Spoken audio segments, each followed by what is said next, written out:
Tonight on Wings, take off with the Discovery Channel in the F-14 Tomcat. Today, the F-14 is the aircraft carrier's first line of defense. Celebrated in the movie Top Gun, Tomcats first proved their worth over the Gulf of Sidra in 1981, where Libyan Su-22s proved no match for the swift and agile Tomcats. Tonight, soar high with the F-14 Tomcat on Wings.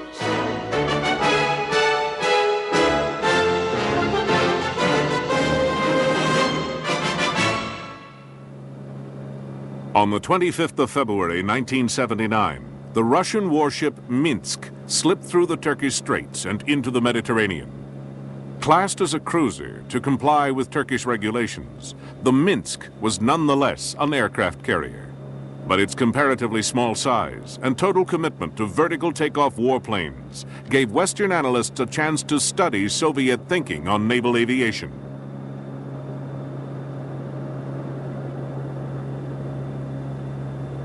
Clearly, Soviet strategists did not believe they had a need for large carriers able to support a wide variety of aircraft.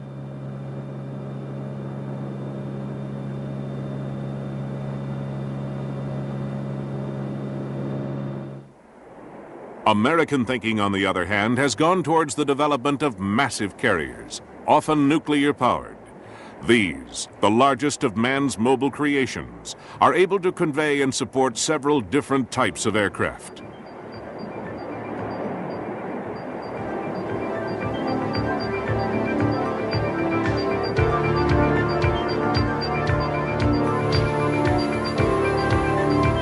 Carriers provide the U.S. with the option of sending its potent air power to areas where it does not control airstrips, as was the case in various stages of the Second World War, the Korean conflict, Vietnam, and more recently, the Persian Gulf.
The American attack carrier can only be perceived as the ultimate gunboat.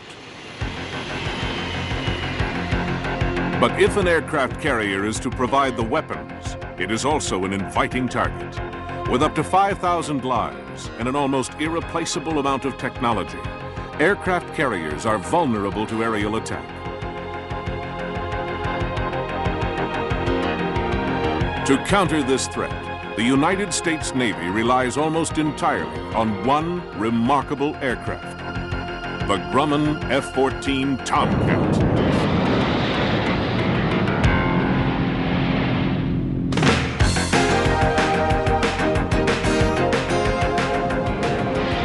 America's involvement with carrier forces is greater than any other nation. It was aircraft from the Japanese carrier task force that devastated Pearl Harbor, guaranteeing U.S. participation in World War II.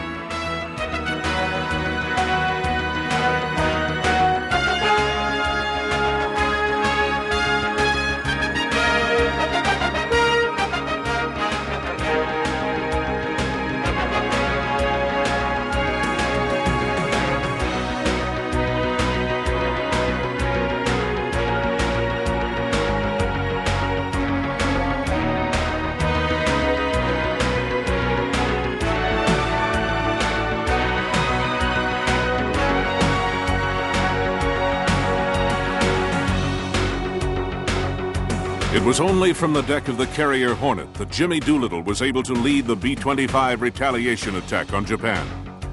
Although the attack caused little damage, it broke the myth very early in the conflict that the Japanese homeland was beyond Allied reach.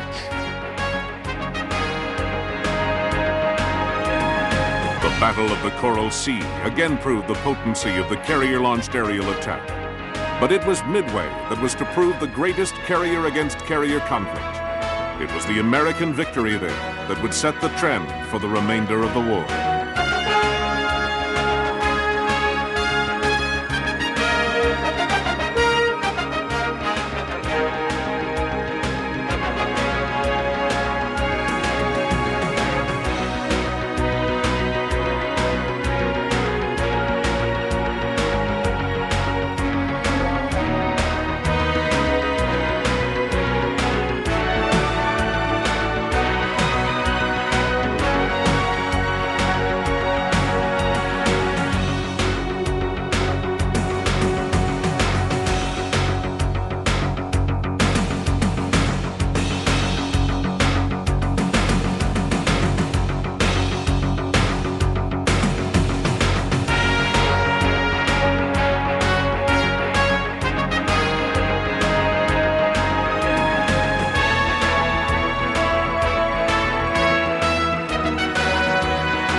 If Midway was to show the strength of carriers, it also demonstrated they were vulnerable from the very type of aircraft they carried. Since that time, it has always been the threat of aerial attack that has been uppermost in the minds of carrier commanders.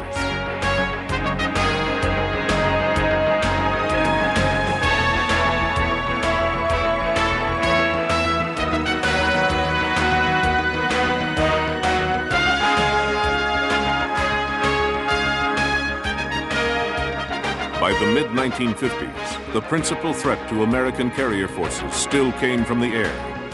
Russia had developed long-range maritime reconnaissance bombers, such as the Tu-20 Bear. Powered by massive turboprop engines driving counter-rotating propellers, the Bear was not fast compared to fighters of the time, but could carry supersonic anti-ship missiles, which could be launched with devastating effect.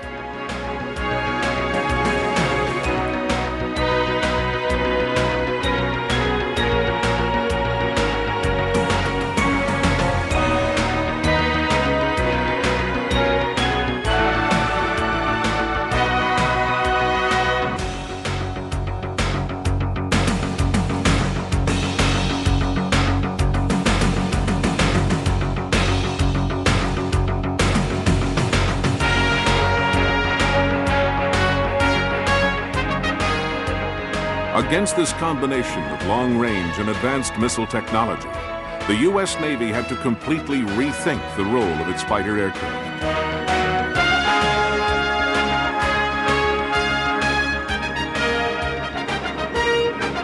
To counter the Soviet threat, the Navy had to develop a very special aircraft, not a fighter in the tradition of previous conflicts, rather a long-range, all-weather interceptor.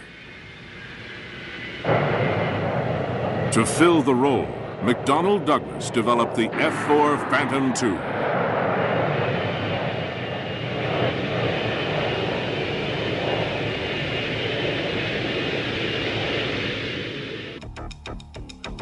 The F-4 Phantom II was a massive plane for its time. It provided the speed, altitude, and range that would keep missile-carrying aircraft at a safe distance. Its most important feature, and a break from previous convention, was the use of two crew members, a pilot and a radio intercept officer. The RIO provided the pilot with valuable radar and target tracking information.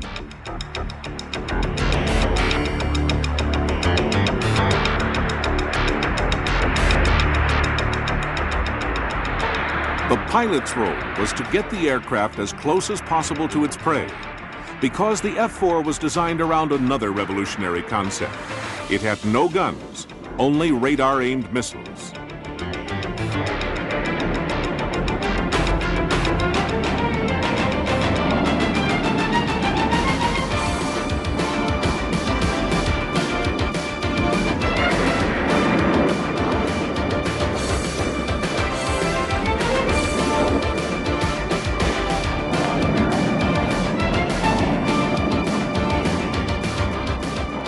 The Phantom not only proved a successful aircraft for the Navy and the Marine Corps, but was also adopted by the Air Force for a variety of fighter, reconnaissance, and ground attack roles in Vietnam.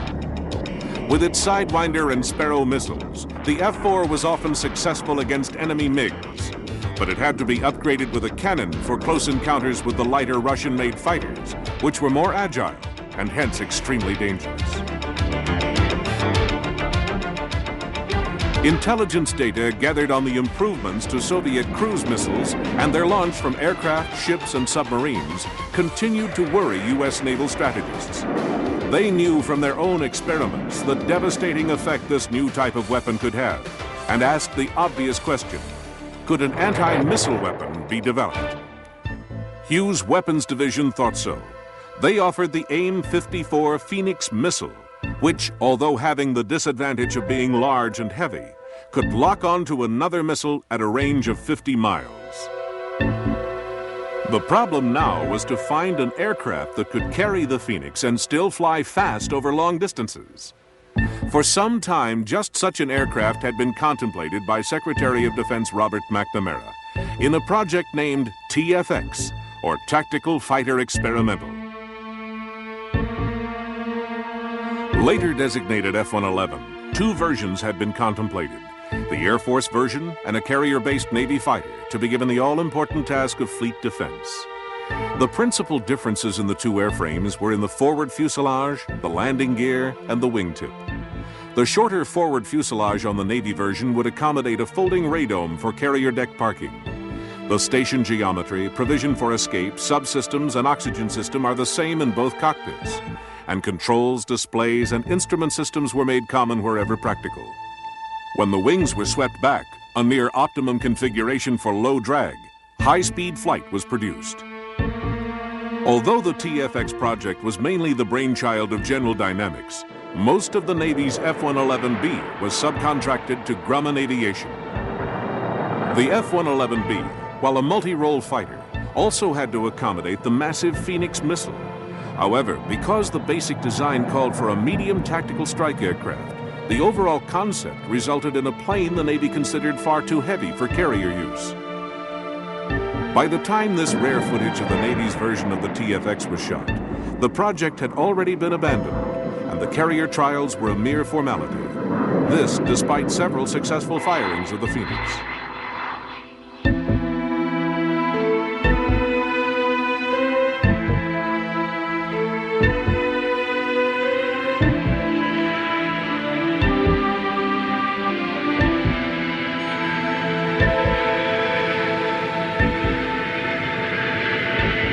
The principal problem of the F-111B may have been the inability to reduce the aircraft weight below 80,000 pounds. But there were also other problems, including the undercarriage, side-by-side crew position, and a general lack of pilot visibility on landing. At no stage was the Navy, with its special needs, optimistic about adopting a fighter, which in every other way was an Air Force bomber. By the late 60s, the Defense Department recognized it had no replacement for the now aging Phantom. Worse still, information was becoming available that Soviet engineers had produced land-based swing-wing fighters with superior performance.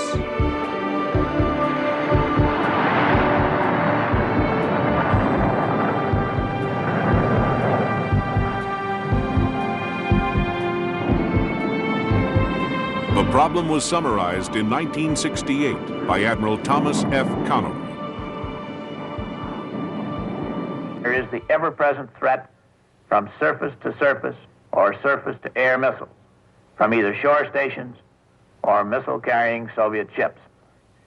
The basic problem is that our stable of Navy fighters to meet these threats is rapidly losing its edge. Our F-8 Crusader was started in late 1952, over 15 years ago. It became operational 11 years ago. Our F-4 was a clearly superior fighter when it became operational in 1961.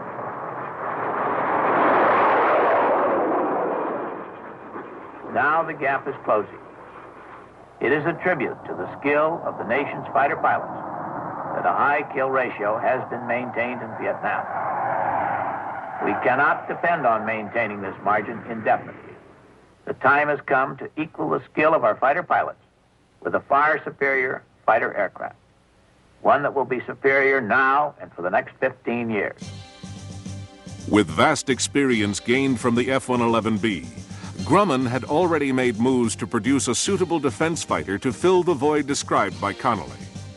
Grumman experimented with a variety of models and weapons formats to try and produce a concept that could both act as a dogfighter as well as a fleet defense fighter. Their Model 303 clearly filled the requirement. Benefiting from lessons learned in the TFX program, the new aircraft was to rely upon expensive but proven materials such as boron and titanium. The wing box area was doubly strengthened against failure. 2 turbofan engines would provide speed and economy, and 2 separate fins would ensure aircraft stability should one engine fail. The Model 303 was to carry the widest weapons spectrum of any warbird then in service. It carried an M61 cannon for close encounters and dogfighting, the traditional short and medium-range Sidewinder and Sparrow missiles, and the long-range, deadly accurate Phoenix. The time I was flying the Phantom, that was considered the world's foremost fighter at the time, and it had served very well in Vietnam, and it was used in a number of other parts of the world. And it was, like I say, about the best all-around fighter aircraft in the world.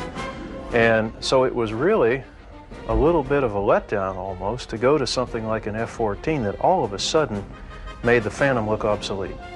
And in that regard, it would out-accelerate the Phantom, it would out-turn the Phantom, it would out-weapon system the Phantom. So everything that we were so proud of our F-4 Phantom for, all of a sudden was left behind in the dust. The concept behind Model 303 would be a lesson to all aircraft builders faced with the problem of having to provide an aircraft that would not only bring them into line with enemy weaponry, but also, because of the cost of development, ensure that a single plane could maintain a competitive edge for years to come.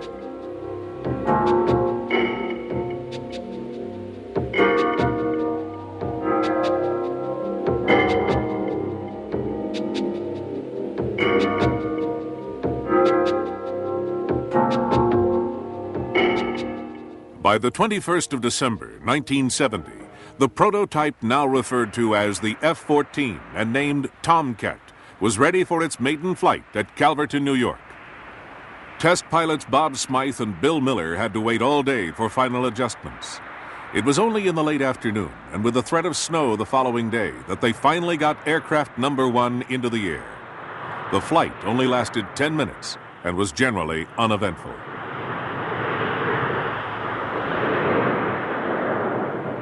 Both pilots said that the Tomcat behaved well.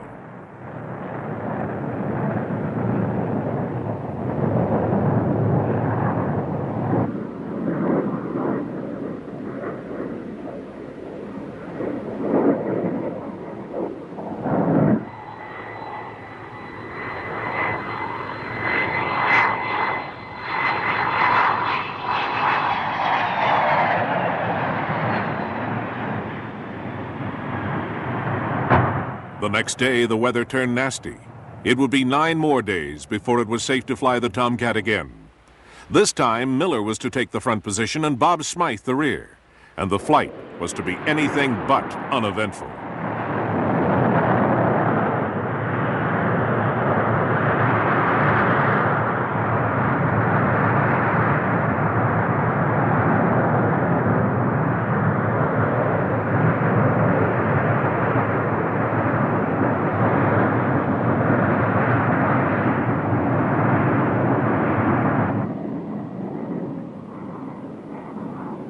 Prototype number 1 had not been in the air long when its chase plane noticed what seemed to be smoke coming from the aircraft. In fact, it was hydraulic oil leaking under pressure. Within minutes, all of the control surfaces of the plane ceased to function as the pilots made their approach through the cold morning air.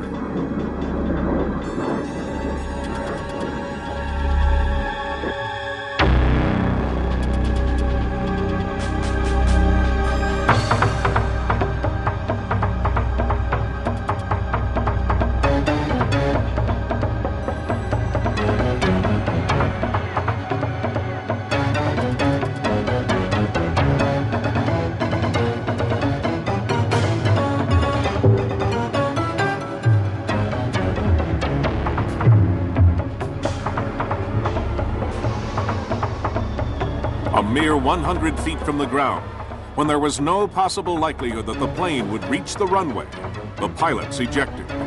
4 seconds later, prototype number 1 ceased to exist.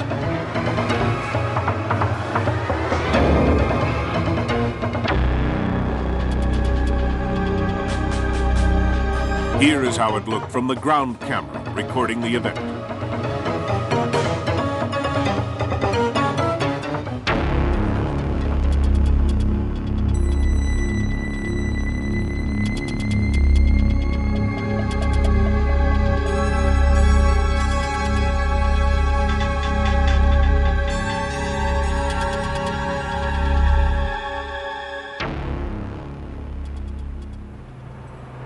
In late August, another aircraft, originally scheduled as number 12, now redesignated 1X as a replacement of the ill-fated original prototype, was wheeled out of Grumman's Calverton plant.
By now, Smythe, Miller, and the other test pilots had established a real affinity for what Grumman was convinced was the answer to the Navy's problem. But other manufacturers and the natural pessimism of Congress had yet to be overcome. And while the Navy had confidence in the Tomcat concept, there were still many trials ahead.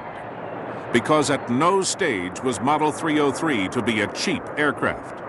The sort of money invested and the commitment necessary were already putting Grumman under considerable pressure.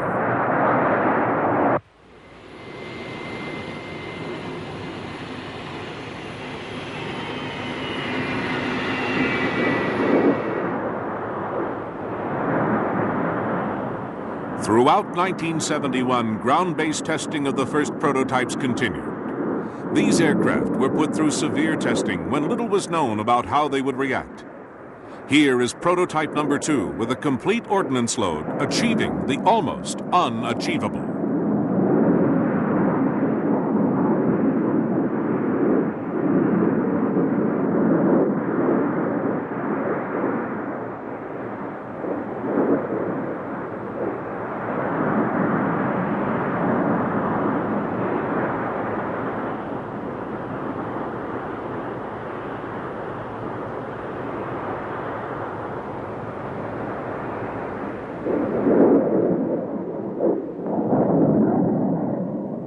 Here it is again, affecting an induced stall.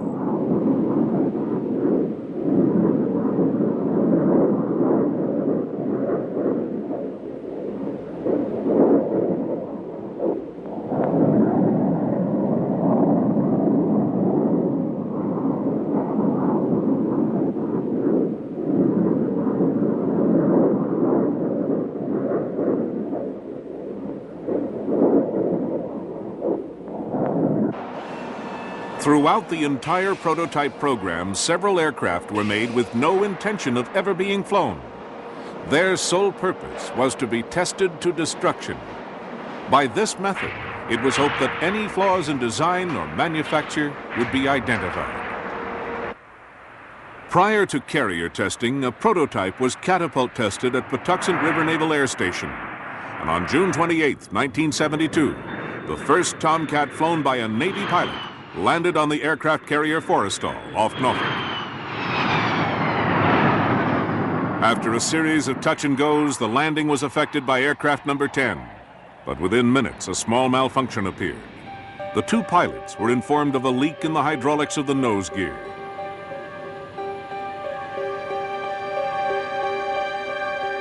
On hand as a minor adjustment was made was Bill Miller.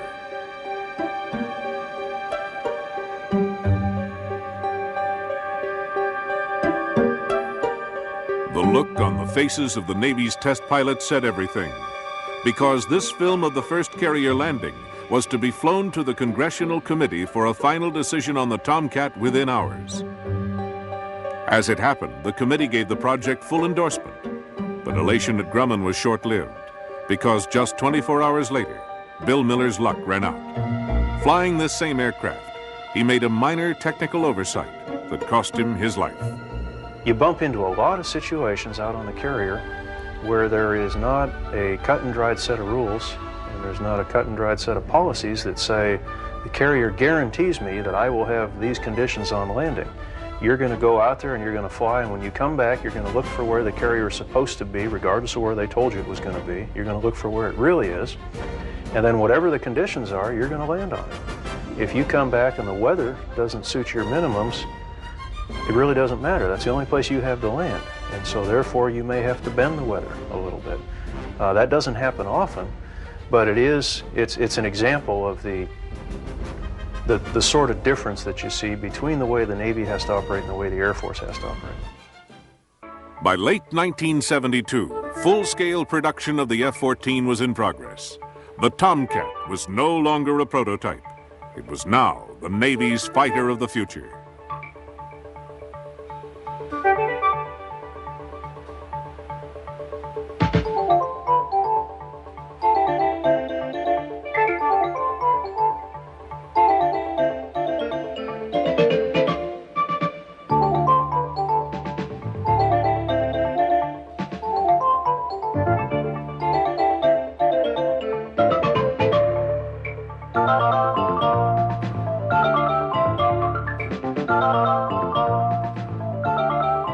The spectacular firepower of the F-14 was spotlighted in Operation 6 on 6.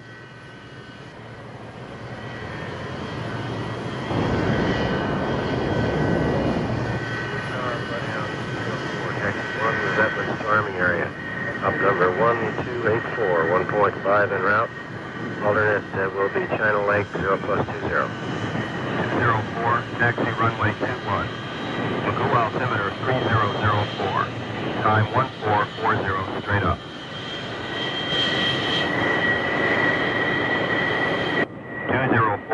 Taxi across runway 27. Roger.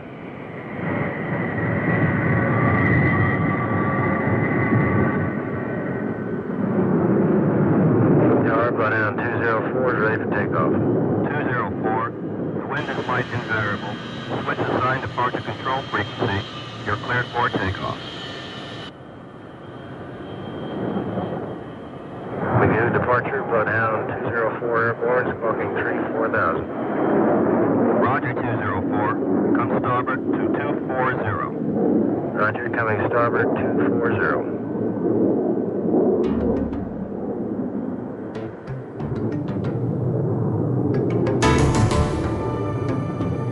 Operation 6 on 6 demonstrated the effectiveness of the Hughes Phoenix missile system by attacking 6 different targets at one time.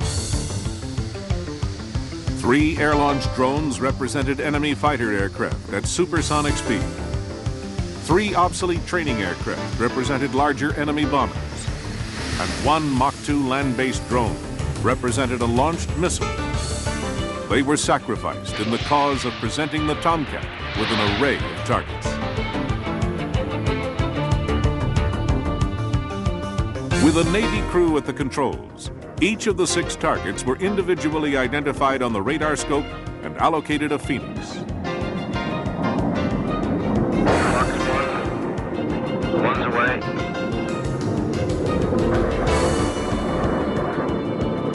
2's in the air.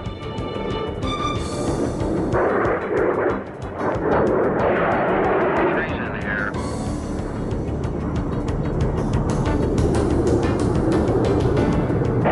4's in the air. Check the target cameras. 4th missile in the air. Target cameras on. 5's in the air. 6's in the air.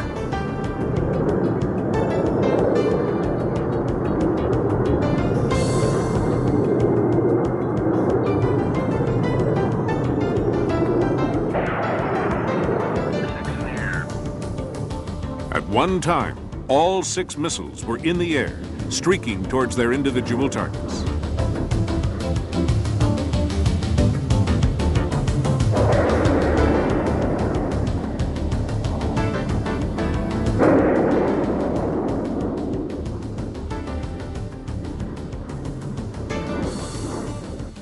Only 4 of the 6 targets were destroyed, but this was due entirely to a malfunction in the 2 drones. The information collected proved conclusively that even under 6-to-1 odds, the Phoenix Tomcat combination had a success rate of 80% or better.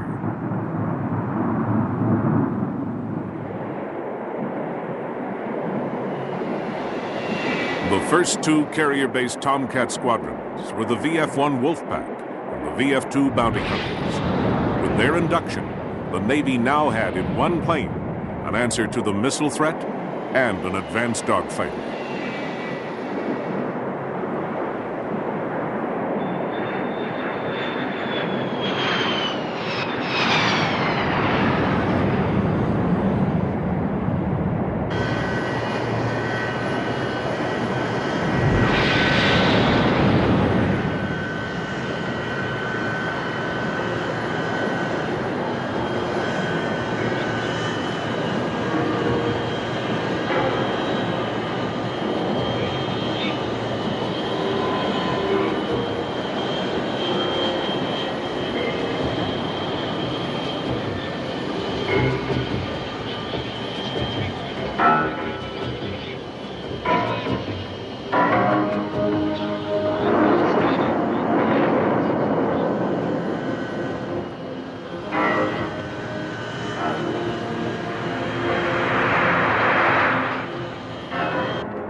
Every landing is a new experience, even for veteran pilots. Placing 80,000 pounds and $40 million worth of high technology onto a few hundred square feet of deck takes its toll on men and machinery alike.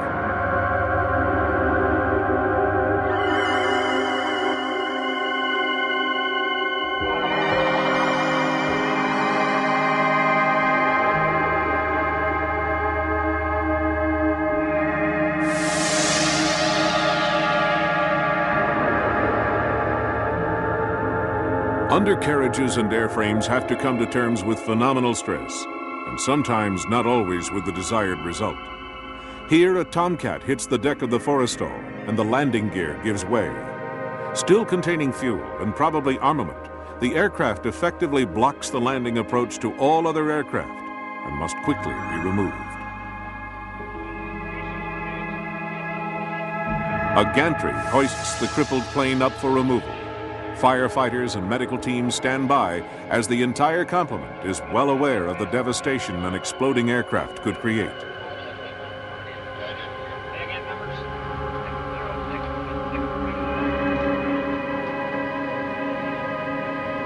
Finally, the plane is secured, a source of jubilation to at least one member of the deck crew. The Tomcat's major role should never be considered as an aircraft alone. It is a combination of airframe, avionics, and missilery. The components come together to form a lethal package, a complete weapon system. The F-14 carries the Phoenix missile as one of 3 missiles that it can carry. It carries the Phoenix, the Sparrow missile, the Sidewinder missile, and then it has an internal gun, as a Gatling gun cannon that the F-14 carries.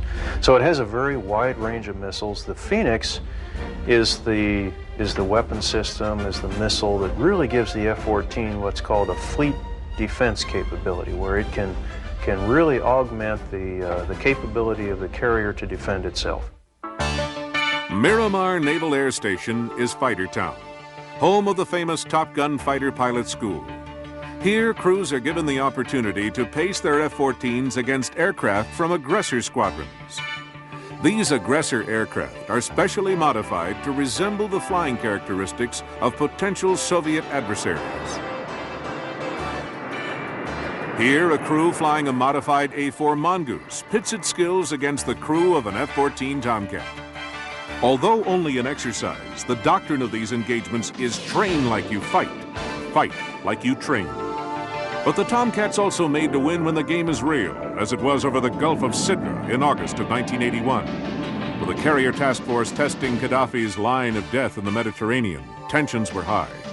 On August 19th, the patrolling Hawkeye detected 2 fighters traveling at high speed towards the carrier John F. Kennedy. 2 patrolling Tomcats were sent to intercept. At the controls of one was Commander Larry Muzinski. First thing on the second morning of this exercise we were doing, they came out and approached us head on. We had them in radar contact the whole way. And as they were approaching, we didn't suspect any particular problems. But then as they were approaching us about a mile away, their lead aircraft fired what we believe to be an ATOL heat-seeking missile head on at us, and we just evaded that missile very quickly and turned around and went on the attack.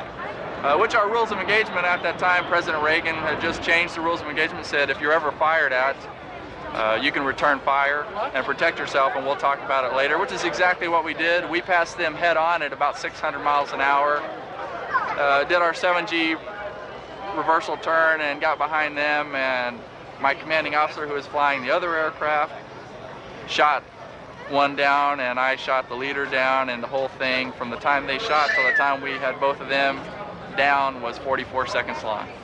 There was no reason to suspect that anything like that was going to happen that morning, but it did. And therefore, you do revert into this reactionary mode, and you start thinking, okay, I've got to do this, I've got to do that, the next step, the next step, the next step, and you do it. And we did everything we had trained to do. The results were exactly what they were supposed to be. You didn't have time to get nervous because things were happening so fast. When it was over with, done with, we joined back up together and we're heading back for the ship. Then the adrenaline high started wearing off and literally got so uncontrollable, the shakes, everything like that, just had to reach down, click on the autopilot, and let the autopilot fly the airplane back up to the ship for about 15 minutes while we just all calmed down.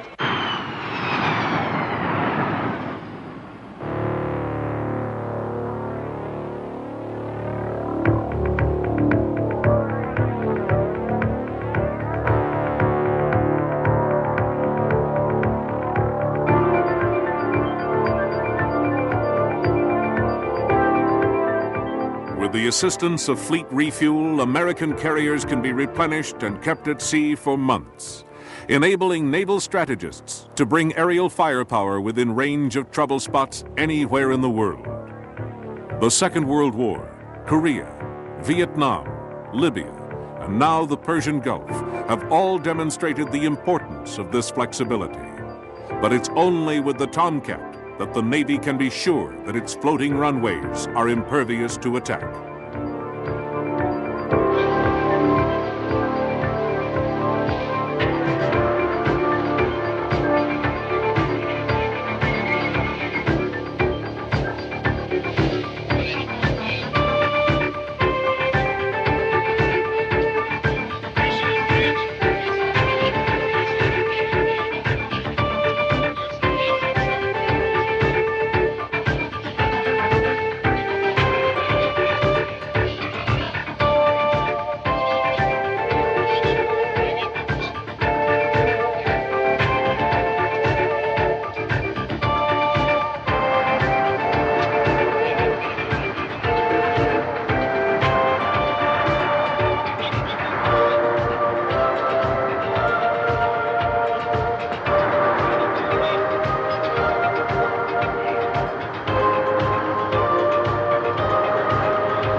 Tomcats, like all naval aircraft, have to be able to function at combat status in any climate and in many environments.